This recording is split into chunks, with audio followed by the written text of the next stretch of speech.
నేను ఇచ్చినటువంటి టైటిల్ ఏంటంటే, అంశం ఏంటంటే దేవుని యొక్క పిలుపు, రెండవది శోధన, మూడవది విధేయత మరియు నిజమైనటువంటి సమాధానము అనే వాక్యంలో నుండి దేవుడు ఇచ్చినటువంటి ఆ మాటను మనం చూసుకుందాం. ఈ వాక్యంలో మనం చూసినట్లయితే మరి యెషయా 48వ అధ్యాయంలో మనం చూస్తే ఇక్కడ ఏమనుందంటే మొదటి 2 వచనాలు చూస్తే దేవుని యొక్క లేఖన భాగాల్లో మనం చూసినట్లయితే ఈ యొక్క వాక్య భాగంలో 48వ యెషయా 48 1-2 వచనాల్లో చూస్తే ఇక్కడ వాక్యము ఇశ్రాయేలు దేవుని నామమును స్మరించుచు నీతి సత్యములను అనుసరింపని వారులారా ఈ మాట ఆలకించుడి. వాక్యంలో చూస్తే ఇక్కడ యాకోబు వంశస్థులైన ఇశ్రాయేలు ప్రజలను పేరు కలిగిన వారులారా అనే మాట ఫస్ట్ లైన్ లో ఉంది. ఇక్కడ ఈ వాక్యంలో మనం క్షుణ్ణంగా పరిశీలన చేస్తే దీని నుంచి లోతైనటువంటి అంశాన్ని కనుక మనం చూస్తే ఇశ్రాయేలు ప్రజలు అనగా దేవుని ప్రజలు స్వకీయులని బైబిల్ చెప్తా ఉంది.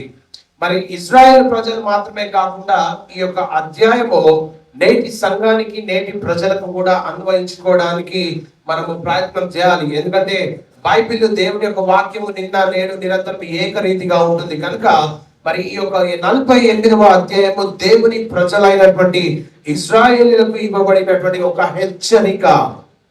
ఈ హెచ్చరిక మాత్రమే కాదు కానీ ఒక ప్రేమపూర్వకమైనటువంటి పిలుపుగా మరి చూస్తా ఉంది. ఒక శోధన యొక్క ఉద్దేశముగా మరి అభివర్ణించవచ్చు. అంతేకాకుండా ఒక విధేయత యొక్క ఆశీర్వాదాన్ని కూడా మనం చూసుకోవచ్చు. అంతేకాకుండా మరి భవిష్యత్తు నిరీక్షణ ఏ రీతిగా ఉండాలో ఈ యొక్క వాక్యాన్ని చదివితే మనకు అర్థమవుతుంది. మరి ఈ వాక్యంలో కనుక మనం చూస్తే ఈ అధ్యాయంలో దేవుడు తన ప్రజలకు 3 విధాలుగా మాట్లాడుతూ ఉంటున్నాడు. మొదటిది ఏంటంటే వారి యొక్క గతాన్ని గుర్తు చేస్తున్నాడు. రెండవది ఏంటంటే వారి ప్రస్తుత స్థితిని మరి సరిదిద్దడానికి ప్రయత్నం చేస్తున్నాడు. మూడోది ఏంటంటే వారి భవిష్యత్ ఆశీర్వాదాలను తన సంకల్పాన్ని వెల్లడించడము ఈ యొక్క అధ్యాయం యొక్క ముఖ్య ఉద్దేశంగా ఉంది. ఇక్కడ చూసినట్లయితే మరి ఈ వాక్యంలో కొన్ని సత్యాలను మనము నేర్చుకోవాలి. ఈ మధ్యకాల సమయంలో మరి ఇశ్రాయేలు ప్రజలు ఎవరంటే దేవుని ప్రజలు అని చెప్పుకునేవారు. ఇశ్రాయేల్ ప్రజలు ఎవరంటే దేవుని స్వకీయులు అని బైబిల్ చెప్తా ఉంది.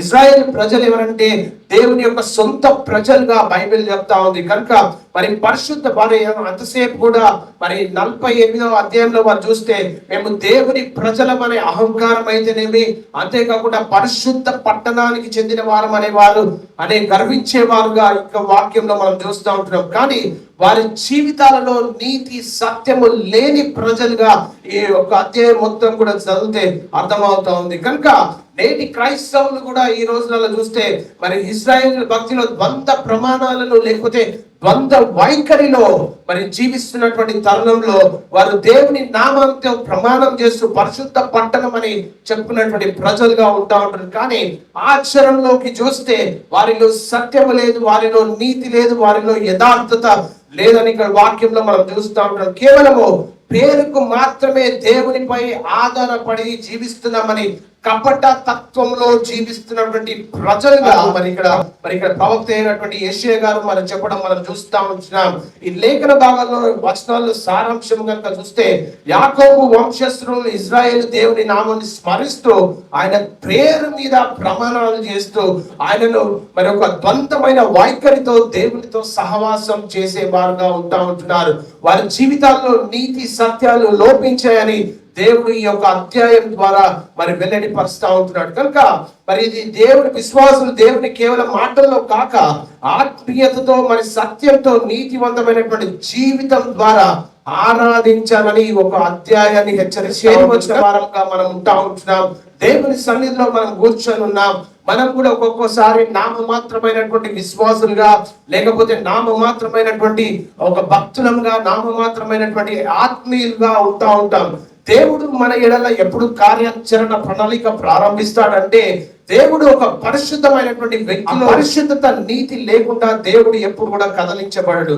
మరి ఇశ్రాయేలు ప్రజలను చూస్తే మరి పరిశుద్ధ పట్టణస్థులని పిలుచుకుంటూ సర్వశక్తివంతుడైన దేవుని ఆశ్రయిస్తున్నట్లు కూడా నటించారు ఈ వచనంలో చూస్తే. అంతేకాకుండా మరి పేరు కంటే ప్రవర్తన ముఖ్యమని, మరి అంతేకాకుండా ఆచారం కంటే ఆత్మీయత ముఖ్యమని, పెదవుల ఆరాధన కంటే హృదయ విధేయత ప్రీతికరమని దేవుడు ఈ వాక్యము ద్వారా మనల్ని గుర్తు చేస్తా ఉంటున్నాడు. కనుక మరి ప్రభువు మనల్ని అడుగుతుంటున్నాడు, నువ్వు పేరుకు మాత్రమే క్రైస్తవులుగా, నువ్వు పేరుకు మాత్రమే ఆత్మీయులుగా, నువ్వు పేరుకు మాత్రమే నిజమైనటువంటి పరిశుద్ధతలో కలిగి జీవిస్తున్నామని, లేక క్రీస్తు వలె జీవిస్తున్నామని దేవుడి మధ్యాహ్న కాల సమయంలో అడుగుతా ఉంటున్నాడు. ఇక్కడ వాక్యంలో కనుక మనం చూసినట్లయితే ఏమనుంది ఇక్కడ, మేము పరిశుద్ధ పట్టణస్థులము పేరు పెట్టుకొని ఇశ్రాయేలు దేవునికి ఆశ్రయించుదురు అనే మాట ఉంది. అంటే దేవుని కలిగి ఉన్నటువంటి ప్రజలు, దేవుని ఆశ్రయించే ప్రజలు, దేవుని కొరకు జీవించే ప్రజలు, దేవుని కలిగి ఉన్నటువంటి ప్రజలు ఏ రీతిగా జీవించాలంటే, క్రీస్తు మనకు ఏ రీతిగా కనబడుతున్నాడో, క్రీస్తు ఏ రీతిగా మనకు చూపబడ్డాడో, క్రీస్తు ఏ రీతిగా బైబిల్ మనకు చెప్పబడిందో ఆ రీతిగా ఒక విశ్వాసి జీవించినప్పుడు మాత్రమే దేవుని యొక్క స్వకీయమైనటువంటి జనముగా, దేవుని యొక్క సొంత ప్రజలంగా, దేవుని యొక్క మరి పరిశుద్ధమైనటువంటి ప్రజలంగా మనం ఉంటున్నాం. లేఖన భాగంలో మనం చూసినట్లయితే ఇక్కడ 3వ వచనంలో ఏముందంటే, పూర్వకాలము జరిగిన సంగతులను నేను చాలా కాలం క్రిందట తెలియజేసి సమాచారం నా నోటి నుండి బయలుదేరను, నేను వాటిని ప్రకటించి నేను ఆకస్మికంగా వాటిని చేయగా అవి సంభవించరని లేఖన వాక్యం చెప్తా ఉంది. కనుక ఈ వచనము దేవుని యొక్క సర్వ జ్ఞానతను మరియు ఆయన ప్రవచనాల యొక్క అద్భుతమైనటువంటి నెరవేర్పును తెలియజేయడం మనం చూస్తూ ఉంటాం. భవిష్యత్తులో జరగబోయే సంగతులను దేవుడు ముందుగానే తన ప్రవక్తల ద్వారా మరి ప్రజలకు హెచ్చరించడం మనం చూస్తూ ఉంటాం. కనుక సమయం వచ్చినప్పుడు వాటిని ఆకస్మికంగా అనుకునే రీతిలో దేవుడు నెరవేర్చు వస్తుంటాడు. కనుక ఈ వచనంలో మనం చూస్తే పూర్వకాలము జరిగిన సంగతులను నేను చాలా కాలం క్రిందట తెలియజేసినాను దేవుడు అంటా ఉంటున్నాడు. అంటే ఏదైనా ఒక కార్యము జరగక ముందే దేవుడు మరి దానిని ప్రజలకు ముందుగా ప్రకటిస్తాడని వాక్యం సెలవిస్తుంది. అంతేకాకుండా ఈ వాక్యంలో ముఖ్యమైనటువంటి మాట ఏంటంటే, మరి దేవుని మాట స్థిరమైనదిగా ప్రజలకు తెలియజేస్తా ఉంటున్నాడు. నీ జీవితంలో దేవుని యొక్క సంకల్పము నెరవేర్చబడాలి అంటే మొదటిగా దేవుని స్వరాన్ని వినాలి. దేవుని యొక్క ప్రణాళిక నెరవేర్చబడాలి అంటే దేవునిని కలిగి జీవించాలి. దేవుని యొక్క పరిశుద్ధత, నీతి, యథార్థత ఎప్పుడైతే మనము కలిగి ఇతరులకు చూపిస్తామో అప్పుడు దేవుని యొక్క కార్యాలు మన జీవితంలో చూస్తూ ఉంటున్నాం. ఈ వాక్యంలో మనం చూసినట్లయితే మరి దేవుని మాట స్థిరమైందని ఆ సమాచారము నోట నుండి బయలుదేరే ప్రవక్త అయినటువంటి యెషయా ద్వారా అన్న మాటలు దేవుని యొక్క వాక్కు శక్తి గల మరి సెలవిచ్చిన మాటలన్నిటికీ ఎప్పుడు కూడా తప్పిపోవని వాక్యము సెలవిస్తా ఉంది. కనుక మరి దేవుని ప్రణాళికలు వేరు, మనుషుల ప్రణాళికలు వేరు. దేవుని ఆలోచన వేరు, మనుషుల ఆలోచన వేరు. అందుకనే మరి దేవుని యొక్క ప్రణాళిక ఎప్పుడు నెరవేరుతుందంటే మనం అనుకున్నట్టు నెరవేరదండి. దేవునికి అనుకూలంగా మనము జీవించినప్పుడు మాత్రమే దేవుని యొక్క ప్రణాళిక మన జీవితంలో నెరవేర్చబడుతుంది. కనుక సంఖ్యాకాండం 23వ అధ్యాయం 19వ వచనంలో మనం చూస్తే ఇక్కడ దేవుడు మాట్లాడుతున్నటువంటి వాక్యంలో చెప్పబడినటువంటి వాక్యంలో మనం చూస్తే ఇక్కడ ఏమని ఉందంటే, సంఖ్యాకాండం 23:19, దేవుడు అబద్ధమాడుటకు ఆయన మానవుడు కాదు, పశ్చాత్తాపడుటకు ఆయన నరపుత్రుడు కాడు, ఆయన చెప్పి చేయకుండా ఆయన మాట ఇచ్చి స్థాపించకుండా అని వాక్యం సెలవిస్తుంది. అంటే దేవుని యొక్క నమ్మకత్వాన్ని, ఆయన మారని స్వభావాన్ని చాటి చెప్పే బైబిల్ సత్యము, బైబిల్ వాక్యము. మానవుల వల్లే దేవుడు అబద్ధాలు ఆడడండి, కానీ దేవుడు ఇచ్చిన మాట తప్పక నెరవేరుస్తాడని ఈ లేఖనం స్పష్టంగా చేస్తా ఉంది. కనుక ఈ వాక్యం వెనుక పూర్తి సత్యము, సందర్భం ఏంటంటే మరి దేవుని యొక్క మోయాబు రాజు అయినటువంటి బాలాకు ఇశ్రాయేలును శపించడానికి బిలాము అనే ప్రవక్తను పిలుస్తాడు. మరి అయితే దేవుడు ఇశ్రాయేల్ ప్రజలను ఆశీర్వదించడానికి నిర్ణయించుకున్నాడు. ఎందుకు ఇశ్రాయేల్ ప్రజలను ఆశీర్వదించాలి అంటే దేవుని నామాన్ని పెట్టుకున్న ప్రజలు. ఎందుకు ఇశ్రాయేల్ ప్రజలను ఆశీర్వదించాలి? దేవుని సొత్తు. ఎందుకు ఇశ్రాయేల్ ప్రజలను ఆశీర్వదించాలి అంటే దేవుని ప్రణాళిక వారి జీవితంలో నెరవేర్చబడాలి. కానీ మరి బాలాకు ఎన్ని బలులు అర్పించినప్పటికీ దేవుని సంకల్పం మార్చలేని బిలాము ద్వారా దేవుడు ప్రవచనాన్ని పలికిస్తాడనేది ఈ వాక్యంలో మనం చూస్తాం ఇంకా లోతుకపోతే. అంతేకాదు ఇక్కడ ముఖ్యమైనటువంటి 3 సత్యాలను కనుక మనం చూస్తే, మనుషులు దేవుడు మానవుడు కాదు అని వాక్యం చెప్తా ఉంది. కనుక మనుషులు స్వార్థంతో లేక బలహీనతో అబద్ధాలు చెప్తా ఉంటారు, కానీ దేవుడు పరిశుద్ధుడు, సత్య స్వరూపిగా ఉంటున్నాడు. మన దేవుని ఎదుట నీతి, దేవుని యొక్క సత్యము, దేవుని యొక్క యథార్థత ఎప్పుడైతే కలిగి జీవిస్తామో దేవుని కార్యాలను మనం చూస్తూ ఉంటాం. అంతేకాకుండా మరి దేవుని ప్రణాళికలు మరియు ఆలోచనలు ఎన్నటికీ కూడా మారవు. ఒకవేళ మానవులు తప్పు చేసినా దేవునికి వచ్చే వెసులుబాటు ఉంది. అక్కడ ఇశ్రాయేలు ప్రజలు వారు చెప్పుకుంటున్నారు అంతే, దేవుడే గొప్పోడు, దేవుడే పరిశుద్ధ పట్టణం అని చెప్పుకుంటున్నారు, కానీ ఆచరణలో చూపించలేని పరిస్థితిలో వారు ఉంటున్నాడు. కనుక దేవుని వాక్యం ఏం సెలవిస్తుందంటే, బైబిల్లో దేవుడు తన ప్రజలకు ఇచ్చినటువంటి వాగ్దానాన్ని నెరవేరుస్తారు. ఆ ఓపిక లేకుండా వారు దేవునికి విరుద్ధమైనటువంటి పద్ధతిలో మరి వెళ్తా ఉంటున్నారు. వాక్యం ద్వారా క్రైస్తవులు తమ జీవితాల్లో దేవుని వాగ్దానాలపై పూర్తిగా నమ్మకం కలిగించడానికి దేవుని యొక్క వాక్యము, దేవుని యొక్క బైబిల్ మన ముందు దేవుడు ఉంచి ఉంటున్నాడు. కనుక ఈ రీతిగా మన జీవితంలో దేవుడు కార్యాలు చేయాలంటే మనము దేవుని వాక్యము ఏ రీతిగా బోధిస్తుందో ఆ రీతిగా మనము జీవించినట్లయితే దేవుని యొక్క సంకల్పం మన జీవితంలో నెరవేర్చబడుతుంది. 4వ వచనంలో చూస్తే, యెషయా గ్రంథం 48:4వ వచనంలో చూస్తే ఇక్కడ నీవు మూర్ఖుడు. బైబిల్ ఏం చెప్తుంది ఇక్కడ? మూర్ఖుడు అనే మాట ఉంది. ఒక వ్యక్తిని నువ్వు మూర్ఖుడు అంటే పడతారా? ఎవరు? మీరు అన్ని చూడండి, ఏమన్నారు? నువ్వు మూర్ఖుడు అంటారు, పడతారా? ఎందుకు పడరు? బైబిల్ చెప్తుంది ఇక్కడ మూర్ఖుడవు అనే మాట బైబిల్లో రాయడం మనం చూస్తున్నాం. అంటే మూర్ఖుడని ఎవరు అంటారు బైబిల్ పరిభాషలో అంటే, దేవుని మాటను వినకుండా ప్రవర్తించేవాడే మూర్ఖుడు. మూర్ఖుడు అంటే ఎవరు? మరి సొంత ఇష్ట ప్రకారం నడుచుకునే స్వభావం కలిగిన వ్యక్తి మూర్ఖుడు బైబిల్ ప్రకారం. ఇక్కడ చూస్తే మెడ ఇనుప నరం అనే మాటను మనం చూస్తున్నాం. అంటే దీని అర్థం ఏంటంటే మెడ వంచకపోవడాన్ని, అంటే దీని అర్థం ఏంటంటే గర్వాన్ని సూచిస్తుంది. చూస్తే మూర్ఖుడు అంటే ఎవరు? దేవుని మాటను వినని వ్యక్తి. ఎవరు మూర్ఖులు? ఇశ్రాయేలు ప్రజలు దేవుని మాటను వినకుండా దేవుని ధిక్కరించి వెళ్ళేవారు మరి అక్కడ చూస్తూ ఉంటున్నాం. ఇక్కడ చూస్తే వారి సొంత ఇష్ట ప్రకారం నడుచుకొని దేవునికి విరుద్ధంగా ప్రవర్తిస్తున్నటువంటి పరిస్థితుల్లో మరి ఇక్కడ దేవుని యొక్క వాక్యం సెలవిస్తుంది ఏంటంటే, మెడ ఇనుప నరం అని ఉంది ఇక్కడ. అంతేనా? మీ బైబిల్లో ఉందా అది? అంటే గర్వాన్ని, లేకపోతే మెడ వంచకపోవడాన్ని, లేకపోతే ఈ యొక్క మెడ ఇనుప నరం అంటే దాని అర్థం ఏంటంటే గర్వాన్ని సూచిస్తుంది. అంతేకాకుండా ఇక్కడ నుదురు ఇత్తడిది అనే మాట ఇక్కడ చూస్తుంది. అంటే దీన్ని ఇంగ్లీష్ లో నుండి తెలుగులోకి ట్రాన్స్లేట్ చేస్తే నాకు వచ్చినటువంటి అర్థం ఏంటంటే సిగ్గులేని తనాన్ని సూచిస్తుంది. తప్పు చేసిన పశ్చాత్తాపపడకుండా మొండిగా వాదించే గుణము చూపిస్తా ఉంది. కనుక మరి ఇశ్రాయేలు ప్రజలు దేవుని ప్రజలు అని చెప్పుకుంటున్నారు. ఇశ్రాయేలు ప్రజలు విగ్రహారాధన వైపు తిరిగినప్పుడు వారు ఎంత కఠిన హృదయంలో మారారో దేవుడు ముందుగానే ఎరిగి ఉన్నాడని వాక్యము సెలవిస్తా ఉంది. దేవుడు మన స్వభావాన్ని పూర్తిగా ఎరిగి ఉన్నాడు. మనిషి ఏం చేస్తాడు? మొండివాడు. మనిషి ఏం చేస్తాడు? స్వార్థపరుడు. మనిషి ఏం చేస్తాడు? తన ఇష్టానుసారంగా తన మార్గమే సరి అయిన మార్గం అని వెళ్తా ఉంటున్నారు. ప్రాబ్లం ఎక్కడ వచ్చింది? విశ్వాసులమైతే దేవుని మాటను విని దేవుని మాట ప్రకారం వెళ్ళాలి. దేవుని ప్రజలైతే దేవుని మాటకు లోబడాలి. ఇశ్రాయేలు ప్రజలు జస్ట్ యాక్ట్ చేస్తున్నారు అంతే.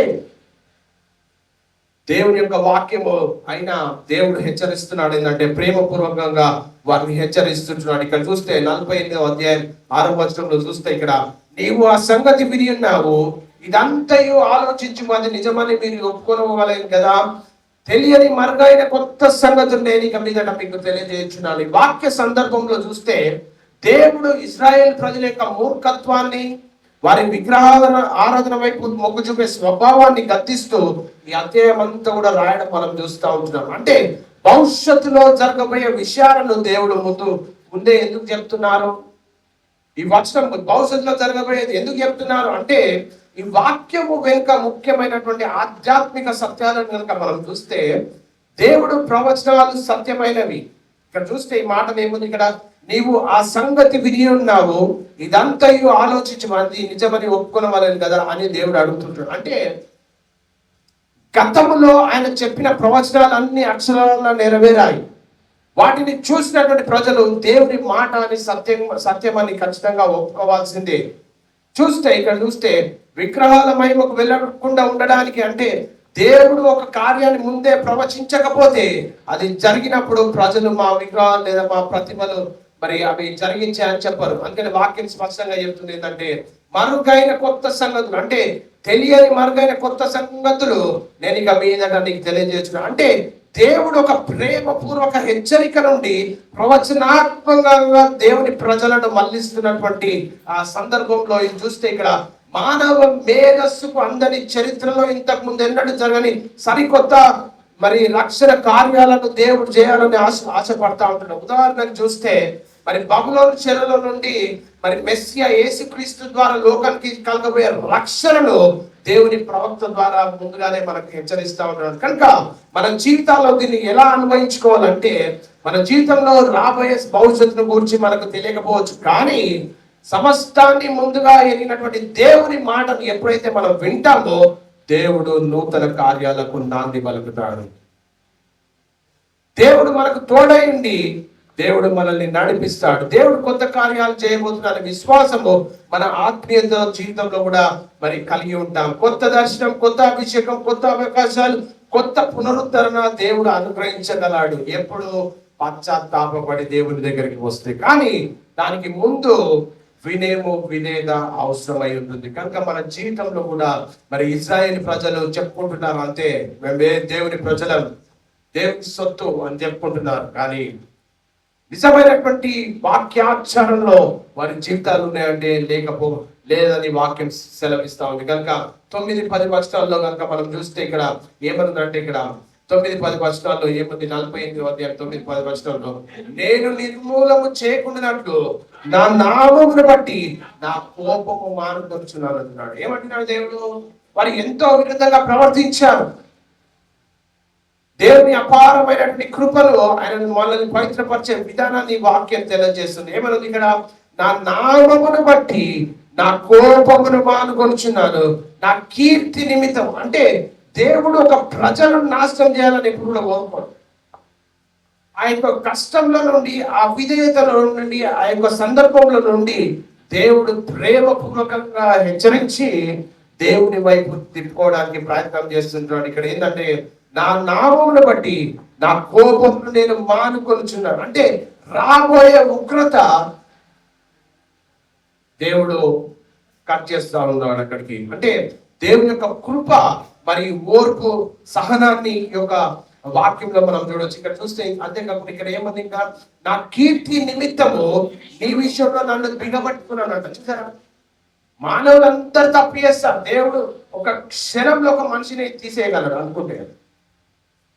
ఎందుకు దేవుడు అక్కడ దాకా తీసుకొచ్చి ఆపుతున్నాడు అంటే, సంథింగ్ ఏదో జరగబోతుంది. ఆ సంథింగ్ ఏదో జరగబోయే గొప్ప కార్యాన్ని దేవుడు నీ కన్నులకు చూపెట్టడానికి ఆపుతున్నాడు. ఇశ్రాయేలు ప్రజలు కూడా దేవునికి విరుద్ధంగా ప్రవర్తించినప్పటికీ ప్రేమపూర్వకమైనటువంటి హెచ్చరిక శోధనను తెచ్చి ముందు పెట్టడం మనం చూస్తూ ఉంటాడు. ఇక్కడ 10వ వచనంలో చూస్తే, నేను నిన్ను పుటము వేసి తిని వెండిని వేసినట్లు కాదు, ఇబ్బంది కోల్పిలో నిన్ను పరీక్షించుతిని. అంటే కోపాన్ని ఆపుకోవడం. ఇశ్రాయేలు ప్రజలు పాపం చేసినప్పటికీ దేవుని వారిని పూర్తిగా నిర్మూలించలేదు. ఇశ్రాయేలు ప్రజలు భయంకరంగా తిరగబడ్డారు, భయంకరమైన పాపాలు చేస్తారు, భయంకరమైనటువంటి పనులు చేస్తారు, దేవుడు వద్దన పనులన్నీ కూడా చేశారు. అయినా దేవుడు వారిని ప్రేమపూర్వకంగా గర్దిస్తూ దేవుని వైపు ప్రేమపూర్వకంగా మళ్లించుకుంటున్నాడు దేవుడు. ఇక్కడ చూస్తే ఇక్కడ ఏమన్నది? ఇక్కడ మరి దేవుడు వారిని పూర్తిగా నిర్మూలించలేదు. దేవుని యొక్క నామము కొరకు, దేవుడు తన సొంత నామము కీర్తి ప్రతిష్టతల కొరకు వారిని క్షమించి తన కోపాన్ని అణుచుకున్నాడని లేఖన బాగా చెప్తా ఉంటున్నాయి. ఎందుకు? ఆయన పోలిక చొప్పున చేయబడ్డాం, ఆయన స్వరూపమందు నిర్మించబడ్డాం. మానవుల సహజమే తప్పు చేయడం, మానవ సహజమే రాంగ్ డైరెక్షన్ లో వెళ్ళడం. అయినా వినయము విధేయతతో మనం ఎప్పుడైతే దేవుని వైపు తిరుగుతామో దేవుడు నూతన క్రియ మన ఎడల ప్రారంభిస్తాడు. ఇక్కడ చూస్తే దేవుని ఆయన నామము కొరకు దేవుడు తన సొంత నామము కీర్తి ప్రతిష్టతల కోసమే ఇశ్రాయేలు ప్రజలను క్షమించాడు, తన కోపాన్ని అంచుకున్నాడు. ఎందుకు అంటే ఆశీర్వాదం ముందుంది. మనం యోగ్యులము కాకపోయినా దేవుడు మనపై చూపే కృపను ఈ వచనం మనకు తెలియజేస్తా ఉంది. కనుక మరి శ్రమల ద్వారా మనుషులను దేవుడు పవిత్రపరుస్తాడు. పుటము వేయడం అంటే వెండిని నిప్పుల్లో కాల్చి బంగారం నిప్పుల్లో కాల్చి శుద్ధి చేస్తాడు. దేవుడు మనల్ని కూడా శుద్ధి చేస్తాడు. ఇబ్బంది కొలిమి అంటే దేవుడు శ్రమలు కష్టాలనే కొలిమి ద్వారా మనుషులను పరీక్షిస్తాడు. ఆ టైంలో మనం ఏం చేయాలి? దేవుని వైపు తిరగాలి. ఆ పరీక్షలన్నీ కూడా మనం నాశనం చేయడానికి కాదు, ప్రాణాలు తీయడానికి కాదు, కానీ మనలో ఉన్నటువంటి పాపాన్ని బలహీనతను తీసివేసి మనల్ని పవిత్రంగా మార్చడానికి దేవుడు మనల్ని అనేక రీతుల్లో అనుమతిస్తూ ఉంటాడు. ఈ మధ్యకాల సమయంలో వాక్యంలో ఇంకొక చోట కొత్త నిబంధనలు కూడా ఈ వాక్యాన్ని మనం కోట్ చేసుకోవచ్చు. 1 పేతురు 1:7 కూడా ఇక్కడ సేమ్ యాజ్ ఇట్ ఈస్ రాసి ఉంటుంది. అక్కడ ఏమంటుందంటే 1 పేతురు 7 నశించిపో సువర్ణము అగ్ని పరీక్ష వల్ల శుద్ధపరచబడుచున్నది కదా, దానికంటే అమూల్యమైన మీ విశ్వాసము మీ శోధనల చేత పరీక్షకు నిలిచినదై యేసుక్రీస్తు ప్రత్యక్షమైనప్పుడు మీకు మెప్పుయో ఘనత కలుగుటకు కారణమగును అని వాక్యం సెలవిస్తుంది. కనుక కరిగే బంగారాన్ని అగ్నిలో శుద్ధి చేసినట్లు దేవుడు మన విశ్వాసాన్ని శోధనల ద్వారా శుద్ధి చేస్తాడు. దానికి సిద్ధమైన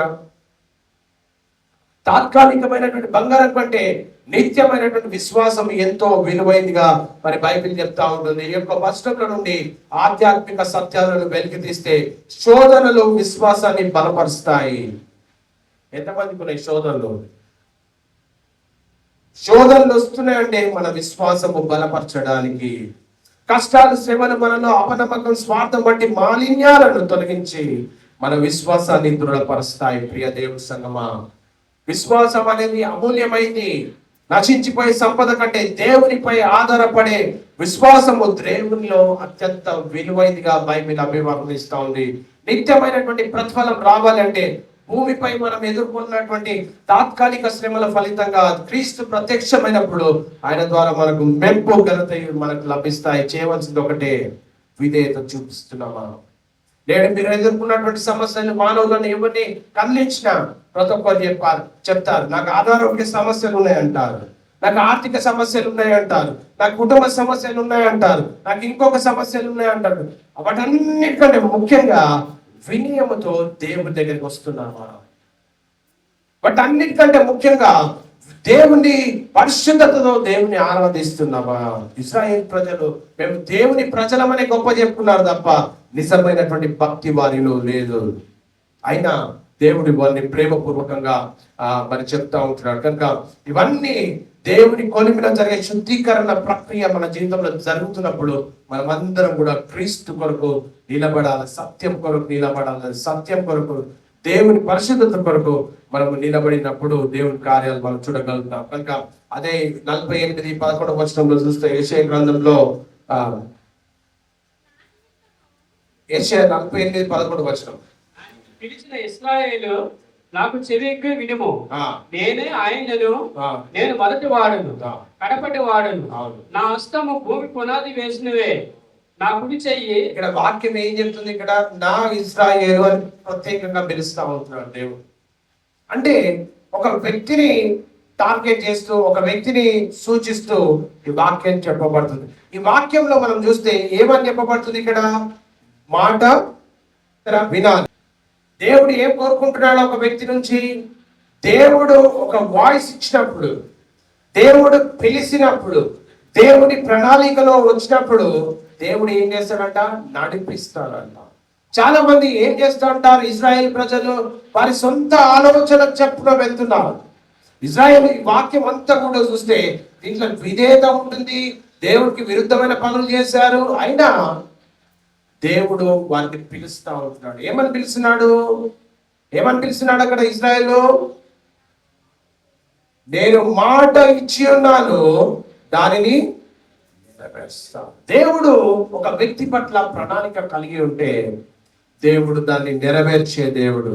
దేవుడు ఇక్కడ 15వ ఏమనుంది? ఇక్కడ నేనే ఆజ్ఞ ఇచ్చిన వాడను, నేనే అతనిని పిలిచి తిని, నేనే అతన్ని రప్పించింది, అతని మార్గము తేజరిల్లుతుంది. ఎప్పుడు ఒక వ్యక్తి దేవుని మాటకు లోబడినప్పుడు, ఇశ్రాయేలు ప్రజలు లోబడుతుండ్రా? లోబడట్లే. సొంత కార్యాలు, సొంత పనుల ప్రకారం, సొంత ఆలోచనల ప్రకారం వాళ్ళు వెళ్తున్నారు. కానీ దేవుడు ఏమంటున్నాడు? ప్రేమపూర్వకంగా చెప్తా ఉంటున్నాడు. దేవుడు ఏమంటున్నాడు? అయ్యా బాబు, నేను మీ పట్ల ఒక ప్రణాళిక కలిగి ఉన్నా, నా మాట వినండి, చెవి యొక్కండి దేవుడు సెలవిస్తా ఉంటాడు. నేనే ఆజ్ఞ ఇచ్చి ఉన్నాడు. ఏం ఆజ్ఞ ఇచ్చిన్నాడు? దేవుని ప్రణాళికలో ఉన్న వ్యక్తి 100% ఆశీర్వదించబడ్డాడు. హల్లెలూయా. ఆ ఆశీర్వాదం నీకు రావాలి అంటే దేవుని మాటకు, ఆజ్ఞకు లోబడినప్పుడు మాత్రమే. ఇక్కడ చూస్తే ఈ వచనంలో 15వ వచనంలో పరిశీలన చేస్తే ఇక్కడ ఆజ్ఞాన్ని వాడుతూ ఉంటున్నాడు, పిలిచినాన్ని మాట్లాడుతూ ఉంటున్నాడు, రప్పించినాన్ని మాట్లాడుతూ ఉంటున్నాడు. మార్గం ఏమవుతుందంట? జరుగుతుందంట. ఈ రోజు నువ్వు మార్గంలో వెళ్తుంటే అంత చీకటికి ఉండొచ్చు. చీకటికి దేనికి సాదృశ్యం? కష్టాలు, అనారోగ్యాలు, బాధలు, వేదనలు, ఇరుకులు, ఇబ్బందులకు సాదృశ్యం. దేవుని మాట వింటే ఏమవుతుంది? నీ మార్గము తేజరిల్లుతుంది, నీ కుటుంబము ఆశీర్వదించబడుతుంది, నీ సంఘము ఆశీర్వదించబడుతుంది, పరలోక గవిని తెరవబడుతుంది. దేవుని యొక్క వాక్యంలో మనం చూస్తే ఆయన పిలుపును, ఆయన ఇచ్చే విజయాన్ని స్పష్టం చేస్తా ఉంది ఈ వచనము. ఈ వచనం ద్వారా ముఖ్యంగా లభించే వాక్యాలను చూస్తే దేవుని యొక్క సార్వభౌమత్యాన్ని, అంటే తాను ఆజ్ఞ ఇచ్చి పిలిచిన వాడని దేవుడు ఒక్కడే నొక్కి చెప్తాడు. ఎవరు కూడా మేము చెప్పలేరు ఆ మాట. ఆయన గొప్పతనాన్ని మరి ప్రచురం చేస్తా ఉంది. మరి ఈ వాక్యంలో చూస్తే ఒక ఉద్దేశపూర్వకమైనటువంటి పిలుపు దేవుడు మరి పిలుస్తా ఉంటున్నాడు. ఎందుకు పిలుస్తుంటున్నాడు దేవుడు? ఒక వ్యక్తి దేవుని ప్రణాళికలోకి వస్తే భవిష్యత్తు ఆశీర్వదించబడిన భవిష్యత్తు అది. దేవుడు ఒక వ్యక్తిని లేదా జనములో ఊరకనే కాక టైం పాస్ కి పిలవడాన్ని, ప్రణాళిక కోసం పిలుస్తాడు. పక్క వార్త చెప్పండి, నువ్వు దేవుని మాట వింటే, చెప్పండి పక్కవారు, నువ్వు దేవుని మాట వింటే నీ భవిష్యత్తు సుందరవంతంగా ఉంటుంది. దేవుడు పిలిచిన వ్యక్తి యొక్క మార్గములు తేజరిల్లేలాగా ఏమని చూడండి ఇక్కడ, అతనిని నేనే రప్పించి తిని అతని మార్గము తేజరిల్లును. అంటే నువ్వు వేసే ప్రతి అడుగులో దేవుని మహిమను చూస్తావు. ఈరోజు ఏ అడుగు తీసి అడుగేస్తుంటే కష్టాలే ఉండొచ్చు. ఈరోజు కాలు తీసి కాలేస్తుంటే, అడుగు తీసి అడుగేస్తాయి, ఇటు అప్పులు, ఇటు అనారోగ్యం, ఇటు వేదన, ఇటు అసమాధానం ఉండొచ్చు. కానీ నీ పిలుపు, కానీ నీ యొక్క దేవుని మీద నువ్వు ఆధారపడి జీవిస్తే దేవుని వాక్యం జరుగుతుంది ఏంటంటే నీ మార్గము తేజరిల్లుతుంది. ప్రియ దేవుని సంగమా, దేవుడు వర్ధిల్లేటట్టు చేస్తాడు. ఈరోజు నీ చుట్టూ శూన్యం ఉండొచ్చు. ఈరోజు నీ పరిస్థితులన్నీ కూడా భయంకరంగా ఉండొచ్చు. నీ పరిస్థితులన్నీ కూడా మరి చెప్పుకోలేని రీతిగా ఉండొచ్చు. కానీ విధేయత కనుక చూపిస్తే, ఇక్కడ వాక్యం ఏంది? అతని మార్గము తేజరిల్లును. నా యొద్దకు రండి, ఈ మాట ఆలకించుడి. వింటావా? నేను అడుగుతున్నా, ఎంతమంది వింటారు దేవుని మాట? దేవుని మాట వినకపోతే ఇశ్రాయేలు ప్రజలు కూడా అదే అనుకున్నారు. మేము దేవుని ప్రజలమే. ఇశ్రాయేలు ప్రజలు ఏమనుకున్నారు? మేము దేవుని పట్టణస్థులమే, దేవుని ప్రజలమే, దేవుని స్వకీయమే అనుకున్నాడు. కానీ వారి ద్వంద్వ వైఖరిని, ఈ అధ్యాయం అంతా కూడా తర్వాత మీరు ధ్యానం చేయండి, వారి యొక్క ద్వంద్వ వైఖరిని మరి చెప్పడం మనం చూస్తూ ఉంటాం. మరి దేవుని నాయతకు రండి, ఈ మాట ఆలకించడాన్ని దేవుని వాక్యం సెలవిస్తుంది. అంటే తన ప్రజలకు వాక్యము వినడానికి, దేవుని మాట వినడానికి ఆయన పిలుస్తా ఉంటున్నాడు. చూస్తే చారిత్రాత్మక సందర్భం ఏంటంటే, ఈ వచనంలో కోరేషు అనే రాజును ఉద్దేశించి ఈ వచనం మాట్లాడుతూ ఉంది. ఇశ్రాయేలును బబులోను చెర నుండి విడిపించడానికి దేవుడు కోరేషును పిలిచాడు. అతని కార్యాలన్నీ కూడా విజయవంతం చేశాడు. ఎందుకు విజయవంతం చేశాడంటే విధేయత చూపించాడు. ఎందుకు విజేత చూపించాడు? ఎందుకు విజయం చూపించాడు అంటే, కోరేష్ గారు దేవుని మాటకు లోబడిన వ్యక్తి.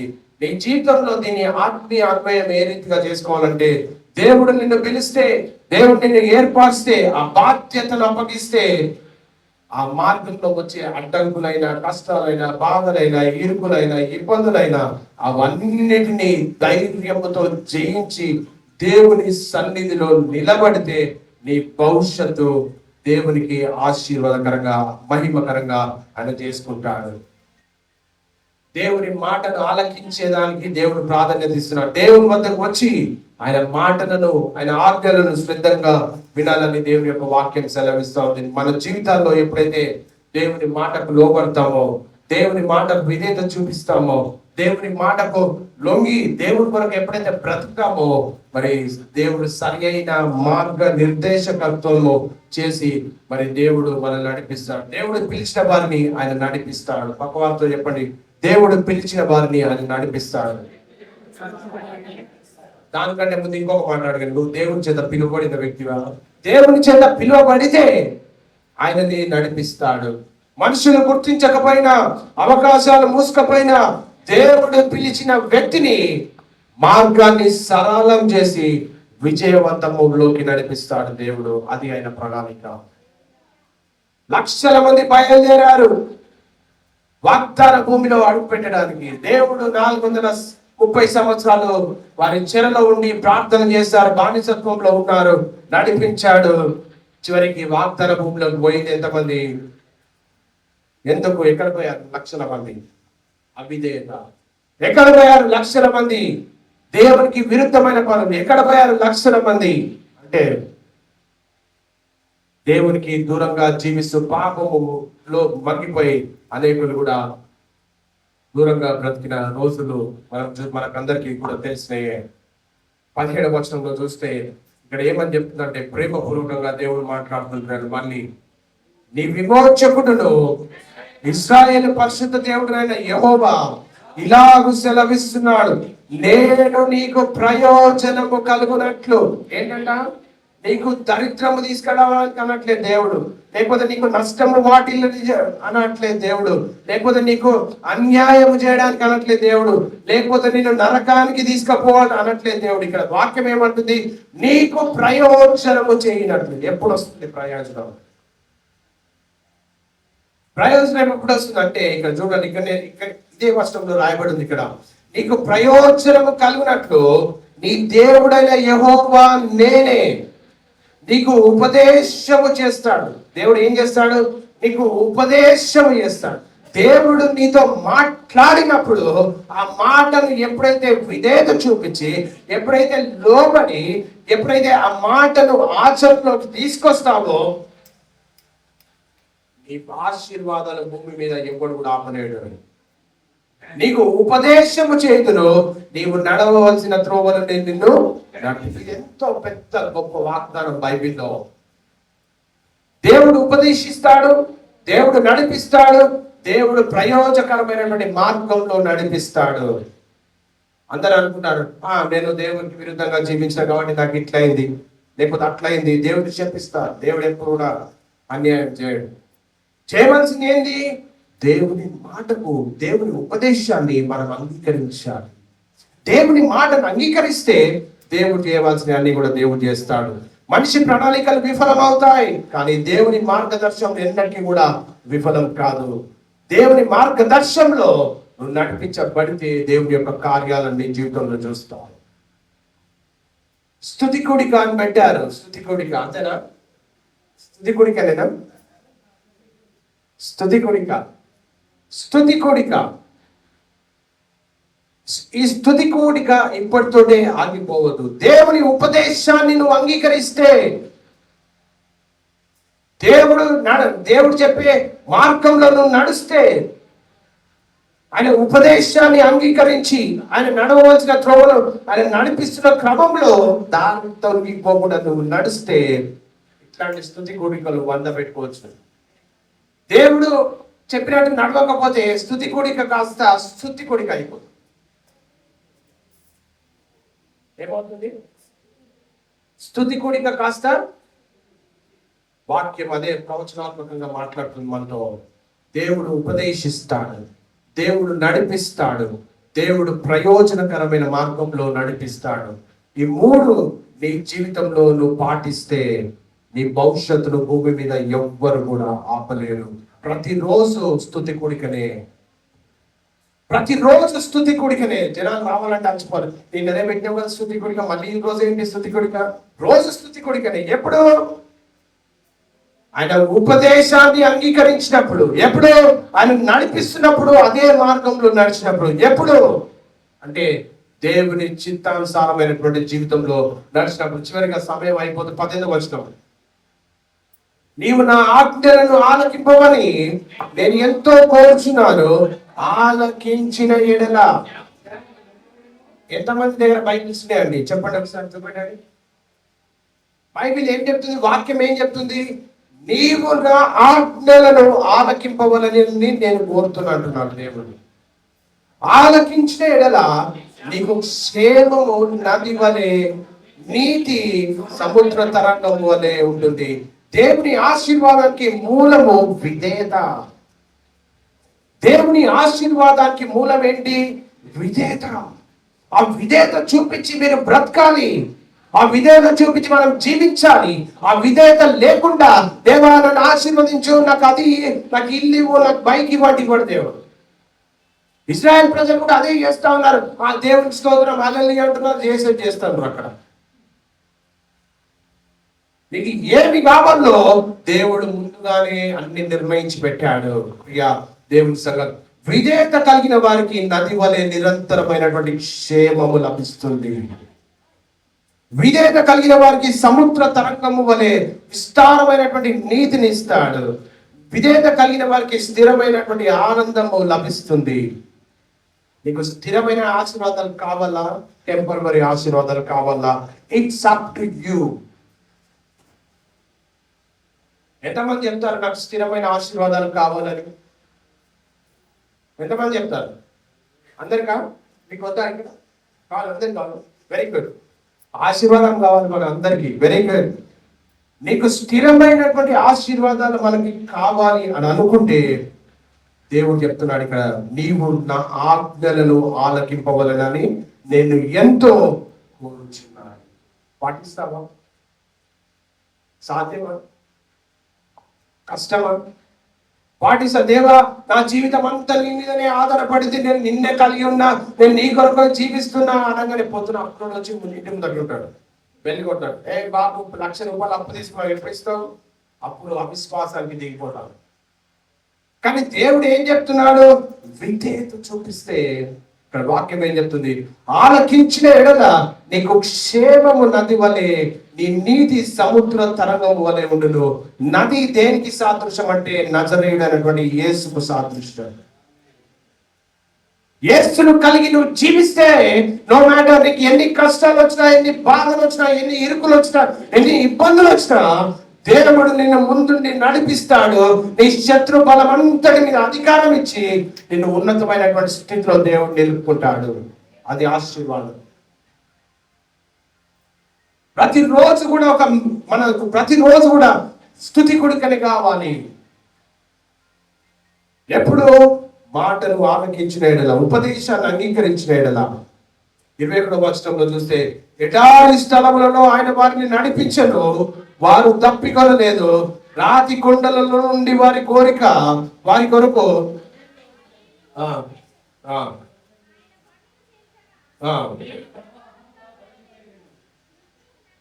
ఎడారిలో నీళ్ళు వస్తాయి. వాక్యం ఏం చెప్తుంది ఇక్కడ?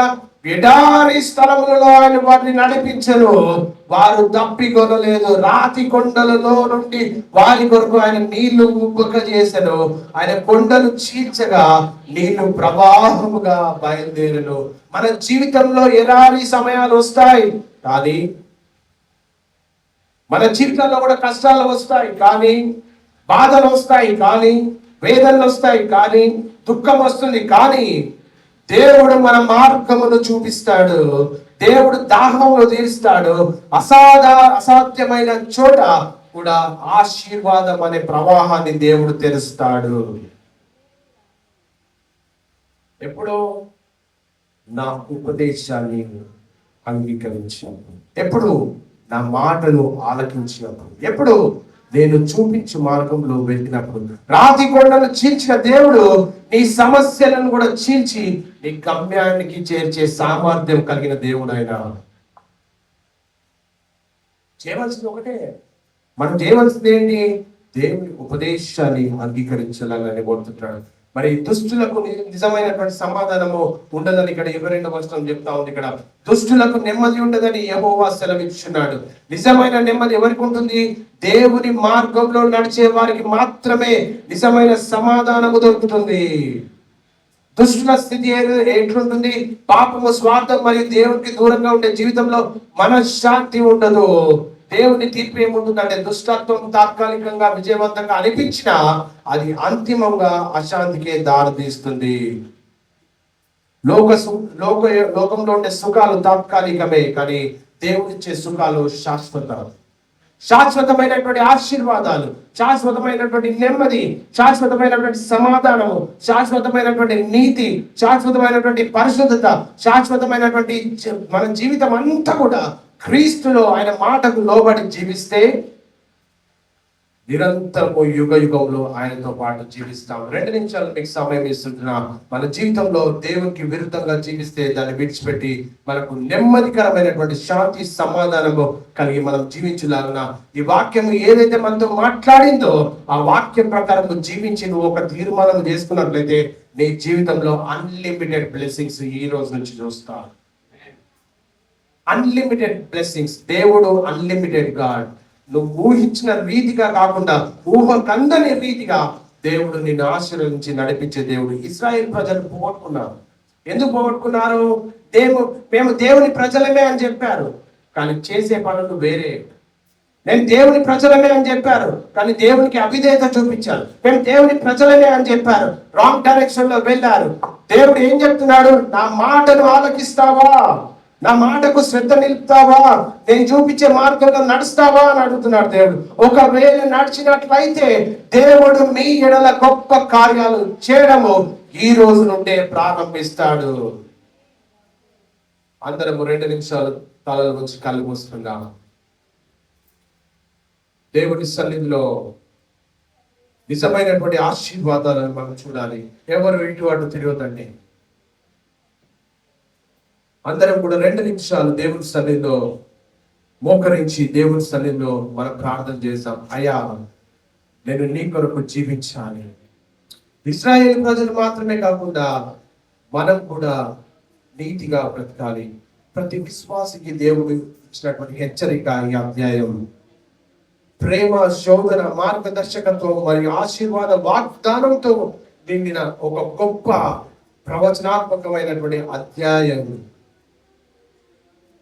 యెషయా 48వ అధ్యాయం దేవుని ప్రజలైన ఇశ్రాయేలులకు ఇవ్వబడినటువంటి ఒక హెచ్చరిక, ఒక ప్రేమపూర్వక పిలుపు, ఒక శోధన యొక్క ఉద్దేశం, ఒక విధేయత యొక్క ఆశీర్వాదం మరియు ఒక భవిష్యత్తు నిరీక్షణను ఈ అధ్యాయం తెలియజేస్తుంది.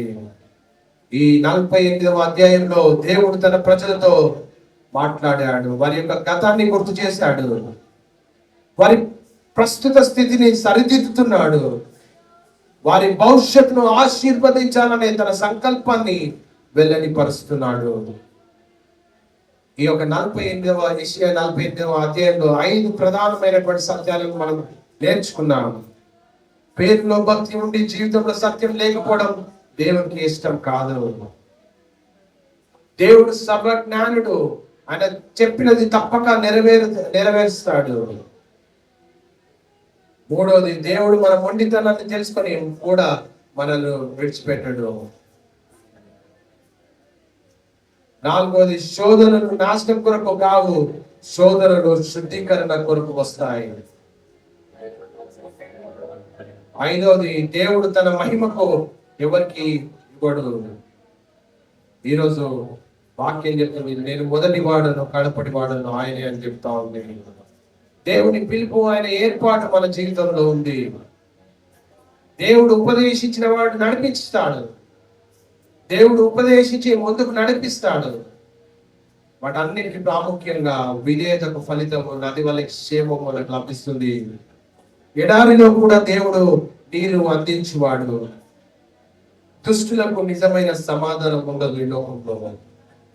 ఇక దేవుని సంగమా, వాక్యం ఏదైతే నీకు చెప్పబడిందో ఆ వాక్యాన్ని అనుసరించి కనుక నువ్వు బ్రతికినట్లయితే నీ జీవితంలో నది వల్ల క్షేమం నీకు వస్తుంది. నీ జీవితంలో గొప్ప కార్యాలను చూడగలుగుతావు. ఇశ్రాయేలు ప్రజల భక్తిని బంధం ప్రమాణాలను వైఖరిని చూపిస్తున్నాయి. దేవుని నామంతో ప్రమాణం చేస్తుంది, పరిశుద్ధ పట్టణస్థలమని చెప్పుకుంటాడు. కానీ వారి ఆచరణలో నీతి సత్యము అనుసరించకుండా కేవలము పేరుకు మాత్రమే దేవుడిపై ఆధారపడి వారి కపటత్వాన్ని దేవుడు ఖండిస్తా ఉన్నాడు.